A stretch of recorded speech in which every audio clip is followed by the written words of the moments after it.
39 años de Malvinas, recién recorríamos brevemente con Jimmy Persic, muy brevemente, lo que pasaba en ese momento y brevemente lo que hoy está ocurriendo en la República Argentina. Edgardo Esteban es escritor, es periodista y es veterano de Malvinas. ¿Qué significó Malvinas? Bienvenido.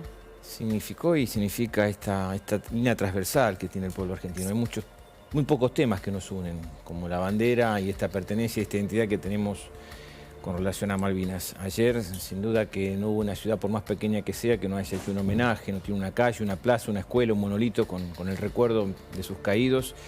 Y me parece que es parte de esa identidad, en lo afectivo, en lo que es lo emocional, en lo que significó el conflicto bélico hace 39 años atrás, pero también en lo que tiene que ver, lo que estábamos viendo al comienzo de esta charla. Tenemos que hablar no solamente de la soberanía territorial, la soberanía marítima, económica, cultural, educativa. Nosotros vamos a hacer ahora un homenaje al Instituto Antártico porque cumple 70 años el 17 de abril. Cuando hablamos del territorio vamos a inaugurar, es decir, inauguramos ayer con Daniel Filmus y el ministro Tristan Bauer el mapa bicontinental que marca la pertenencia y la identidad del pueblo argentino. Y cuando hablamos de Malvinas hablamos de esa base, que es la base más importante que tiene el hemisferio sur, de un aliado de la OTAN, que controla nuestros pasajes Atlántico y Pacífico. Pasa algo como lo del Canal de Suez en Canal de Panamá y es un punto clave y es el único cruce que tenemos hacia el Pacífico. Hablamos de lo que significa esas imágenes que estamos viendo por estas horas de la pesca del calamar y desde el año 83 al año 2015 se recaudaron 147.000 millones de dólares nada más que de regalías pesqueras que marcan que los habitantes de las islas son uno de los lugares con mayor ingresos per cápita, el segundo después de Luxemburgo. Y hablamos de la Antártida y el objetivo que tiene el Reino Unido y después de esa salida de la Unión Europea en mirar otros horizontes. Y ellos siempre trabajaron desde la conquista marítima sus objetivos territoriales y miran lo que es la mayor reserva de agua potable del planeta, cuando hace pocos meses atrás, en diciembre, empezó a cotizarse en Wall Street el agua. Entonces hay una mirada hacia el futuro del Reino Unido que, como decía Jaime al comienzo, tenemos que ver como un espejo retrovisor lo que hemos hecho, lo que nos pasó en 500 años de historia con relación a Malvinas, pero también mirando cómo construimos esa cuestión de soberanía en lo afectivo, pero también en lo que es el reclamo del Reino Unido que se siente a dialogar, como lo establece la resolución 2065 de Naciones Unidas. ¿Cuál es la situación hoy de los veteranos de Malvinas? Yo creo que se ha avanzado mucho porque los primeros años fueron difíciles, hubo una sociedad que no asumió la derrota de la guerra. Hay un documental que se está estrenando por estas horas que se llama 1982, que habla sobre lo que fue la propaganda de la dictadura cívico-militar desde el 2 de abril al 14 de junio, particularmente en lo que era la Argentina Televisora Color y el programa 60 Minutos, y te marcaba ese fervor patriótico, esa desinformación que se generaba y también esa decepción que generó el anuncio de la derrota el 14 de junio. La misma sociedad que quiso y aclamó a Galtieri el 2 de abril fue la que quiso prender fuego a la Casa del Gobierno, echó al gobierno de Galtieri, llevó a la transición de la democracia, pero también hubo una gran frustración que duró muchos años, porque nadie quería hablar de esa derrota, de esa situación de pérdida. Y ahí estábamos los excombatientes, jóvenes de 18, 19 años, que teníamos una carga como la muerte, cuando uno no piensa en morir. ¿Qué joven piensa en la muerte a esa edad? Y la sociedad que no asumía y el Estado que no nos daba un reparo en lo que significó que después hubiera más muertes por suicidios que muertes por combate. Hoy la historia cambió. El tema también, un poco lo que decían ustedes, es esta política del péndulo. Aparece un gobierno neoliberal y entonces lo importante son las relaciones carnales, los vínculos, la economía. Aparece un gobierno como el que estamos teniendo ahora, como el que fue el de Néstor y de Cristina Fernández de Kirchner, y hablamos de soberanía. Y también soberanía en lo que es el respeto a sus soldados, a los que estuvimos allá. Y ahí hubo un montón de asignaturas pendientes que se fueron resarciendo. Ahora el presidente anunció nuevas leyes para los excombatientes y seguramente que hay que debatir en el Congreso, buscar una mejor calidad de vida, no solamente en lo económico, sino también en lo medicinal y en lo psicológico, porque el alcoholismo, la violencia de género, el tema de los suicidios son temas muy graves y estamos llegando a los 60 años. Y en ese tiempo creo que ahora sí el Estado tiene que reforzar y trabajar mucho más siguiendo a los excombatientes y también al entorno familiar. ¿Cómo construís? Dijiste algo al pasar que a mí me parece que hay que decirlo más claramente, ¿no? 39 años de esto. Casi 200 años de que los ingleses la ocuparon por primera vez, 1833, 2033, pero vos dijiste 500 años. Porque nosotros en el museo Estamos ¿Qué trabajando. querés decir con eso? Estamos trabajando en la historia del Museo Malvinas. Es decir, no es un museo que habla sobre el conflicto bélico del 82. Nosotros tenemos un relato que se hizo y el museo se inauguró en el 2014, el 10 de diciembre, el Día de los Derechos Soberanos en nuestras Islas Malvinas, y se planteó un museo muy moderno. Para mí es uno de los más lindos de Argentina, es muy visual, todo con pantalla. Hay una pantalla que es el doble de esta, que tiene en 12 minutos la historia de esos 500 años, desde que se avistó a todo lo que fue y todo lo que tenga que ver con la flora, con la fauna, con la geopolítica, con el colonialismo, con las hazañas, las proezas, como el avión de Miguel Fisiera, el que cuelga del museo, que en el 64 solito se fue con una bandera argentina, una caña de tacuara y leyó una proclama que es maravillosa, o el secuestro del avión por parte del grupo ese comandado por Dardo Cabo en el 66 y que también fueron a marcar soberanía, y todo ese proceso de integración que poco se desconoce. Yo fui prisionero de guerra en un depósito de YPF y llegué, y aún hoy funciona en el aeropuerto de Puerto Argentino construido por la Fuerza Aérea Argentina. ¿Por qué? Sabemos esas historias, por eso es importante rescatar esa historia. Y viéndolo a ustedes y viéndolo acá a mi querido amigo, y se plantea a las universidades cómo transmitimos esta motivación y este amor a los estudiantes, cómo trabajamos con las nuevas herramientas que da la tecnología para que ellos entiendan lo que significa Malvinas, porque el desafío es transmitir y mirar hacia el futuro, porque cuando hablamos de las regalías pesqueras, cuando hablamos de esos 147.000 millones de dólares, 200.000 millones de euros en el 2019, ¿cuántas escuelas, cuántas universidades públicas, cuántos hospitales, cuántos planes alimentarios y cuántos menos se le hubiese pedido al Fondo Monetario Internacional? Entonces, esos proyectos de ciencia y de investigación científica, que son muy importantes, todavía hay que terminar el desarrollo de los laboratorios que tiene el IRISAR. Hizo una campaña impresionante de 3 viajes a la Antártida este último verano, que está todavía ahí regresando, que me parece que es esencial para marcar soberanía, porque nosotros vamos a marcar soberanía.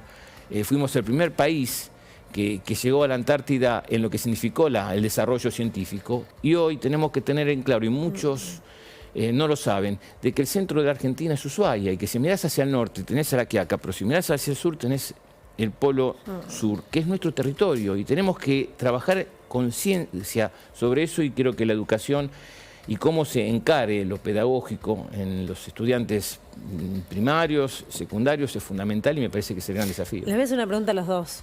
¿Qué posibilidades y qué debiera ocurrir para que las Islas Malvinas vuelvan a ser consideradas por el mundo como parte de la Argentina? Para mí, es decir, creo que es una gran oportunidad esta pandemia y post-pandemia, porque aparte ese retiro de la Unión Europea, del Reino Unido, marca un nuevo desafío, marca nuevas alianzas. Es decir, el estatus que tiene hoy entre la Unión Europea y Gibraltar no es el mismo que las Islas Malvinas, que pasó a ser reconocido como una colonia. Y a partir de ahí hay que trabajar primero en la construcción de las relaciones de la patria grande. Malvinas es parte del territorio latinoamericano. Malvinas tiene que ser considerada y construir, porque lo que está pasando en Uruguay, con ese puerto que hay capitales británicos, lo que pasa todos los años en Expo Prado, que van los Kelpers y denotan en lo que es la exposición rural uruguaya sobre lo que es la Argentina, y de alguna forma se permitió. Me parece que es parte de esa construcción y de los vínculos internacionales. Hay que exigirle al Reino Unido que se respete la resolución 2065 de Naciones Unidas, que ya tiene más de 55 años, y que se siente a dialogar. El gobierno anterior a eso no le interesó, vos lo decías, no era negocio tener Malvinas, porque decían 12.000 kilómetros cuadrados. ¿Y sabe lo que pretende el Reino Unido? La superficie de las Islas Británicas son de 220.000 kilómetros cuadrados, y el Reino Unido dice que el territorio de la Reina Isabel en torno a las Islas Malvinas es de 2.400.000 kilómetros cuadrados, el 50%, un poquito menos de lo que es la superficie marítima que tiene Argentina, que duplica a la continental. Entonces hay que tomar conciencia de eso, y ojalá podamos ver flamear la bandera celeste y blanca muy pronto, porque es una colonia y tenemos que luchar contra el colonialismo, y el Reino Unido tiene que entender que no es un territorio, y nosotros tenemos que trabajar y hacerle entender a la población que es parte integral del pueblo argentino, y que Argentina se formó y se construyó desde esa mirada de distintas comunidades que han llegado, y los que están viviendo en nuestras islas serán parte de nuestra comunidad y nuestra sociedad, pero hay que trabajar políticamente en un diálogo contundente y concreto con el Reino Unido, y creo que eso es fundamental. Por eso la tarea diplomática, la tarea que es Malvinas, pero es más grande, que es la unidad latinoamericana, ¿no? Al sur del Río Bravo hasta el Polo Sur, Eso es lo que hay que construir. No hay otra manera de recuperar las Malvinas si no es con eso. Volveremos a Malvinas de la mano de América Latina, siempre decimos nosotros, ¿no? ¿Qué recuerdo tenés en lo personal de lo que fue el combate, de lo que eran tus 18 años? Mira, yo hablaba de ese documental. A mí siempre creo que la gran derrotada de una guerra, de todas las guerras, es la verdad. A veces la propaganda comunicacional, para no desanimar a los que estamos como soldados, para distraer al enemigo y para motivar y generar ese fervor que hubo, siempre se generó un camino que no era el que uno escuchaba por ahí con las radios uruguayas. Yo escuchaba Radio Carve. Escuchábamos Radio Carve en las islas, que eran las que más información exacta tenía de lo que pasaba en Malvinas. Y creo que ahí me transformó, porque yo apenas volví, quería ser antes de ir a Malvinas agrimensor y terminé trabajando de periodista durante 38 años. Ya en 30 de octubre del 83, cuando gana Raúl Ricardo Alfonsín las elecciones, fue mi primer día de trabajo en Radio del Plata. Y creo que lo que uno tiene que luchar es contra las hipocresías, contra esa mentira, contra estas grietas que a veces son tan duras, tan salvajes, ¿no? Gabriel García Márquez dice que la ética es al periodismo como el zumbido al moscardón. Y hay muy pocos periodistas que trabajan sobre ese zumbido, que Fopé hacía seminarios con Javier Darío Restrepo, con los referentes cercanos a Gabriel García Márquez, y que hoy por ahí uno siente que no está reflejado. Me parece que esa perspectiva a mí me hizo entender en lo personal que la muerte existe. Y vivo la vida como si fuese el último día, y milito la vida como si fuese el último día, y siempre tengo un camino de esperanza y apostando por la vida, y me preocupa en este presente cómo transmitir toda esta emoción, esta pasión, este amor por Malvinas a los que vienen ahí adelante, ¿no?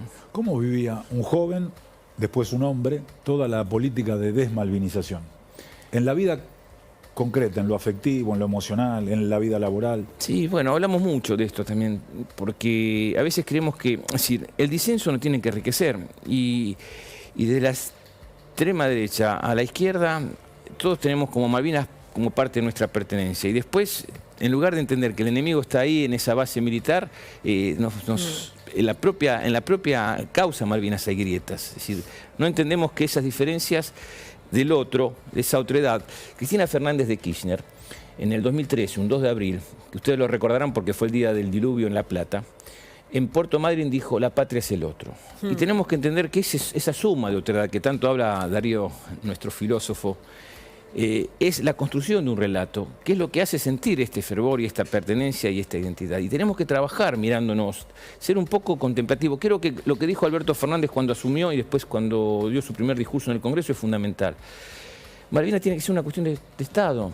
Acá hay tres temas: el género, el ambiente sustentable, que también se concatenan, y Malvinas tienen que ser cuestiones de Estado, y tienen que estar por encima de las políticas, las internas, las disputas, el espacio de poder. Y lamentablemente creo que todavía tenemos que caminar mucho, aunque creo que la Secretaría de Malvinas, que está ahora dirigiendo Daniel Firmus, lo que es el Consejo de Malvinas, que fue aprobado por ley el año pasado, son elementos fundamentales para empezar a entender y a trabajar a largo plazo y darle continuidad. Si hablamos de lo que es el trabajo o la tarea científica, el trabajo que ha hecho Copla, más allá de los gobiernos, y que ha dado un trabajo excelente que es ejemplo en el mundo, igual que el equipo antropólogo forense, en lo que fue la mesura para darle la plataforma continental a la Argentina, es admirable, porque vino desde hace 19 años, que no sé, es un montón de años, y mantuvo esa línea de trabajo, y mantiene esa línea de trabajo más allá del gobierno que esté. Y creo que Malvinas, en lo que es la política de Estado, en lo que es la investigación científica, en lo que es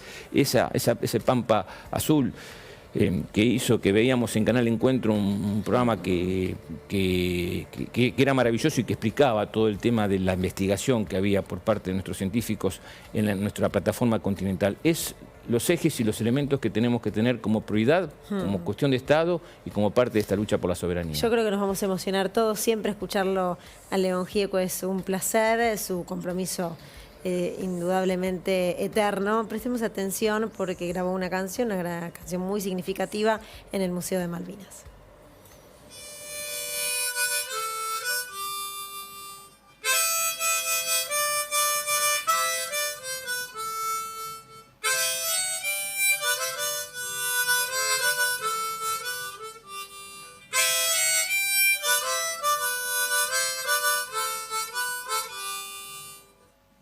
Solo le pido a Dios que el dolor no me sea indiferente, que la reseca muerte no me encuentre vacío y solo sin haber hecho lo suficiente.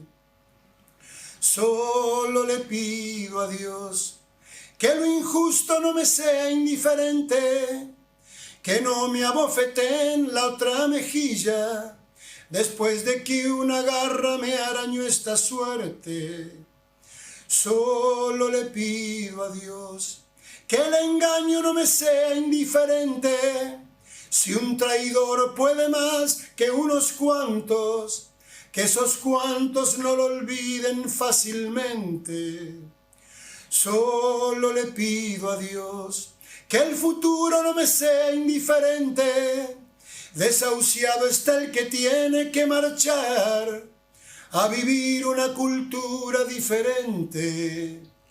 Solo le pido a Dios que la guerra no me sea indiferente, es un monstruo grande y pisa fuerte toda la pobre inocencia de la gente. Es un monstruo grande y pisa fuerte toda la pobre inocencia de la gente.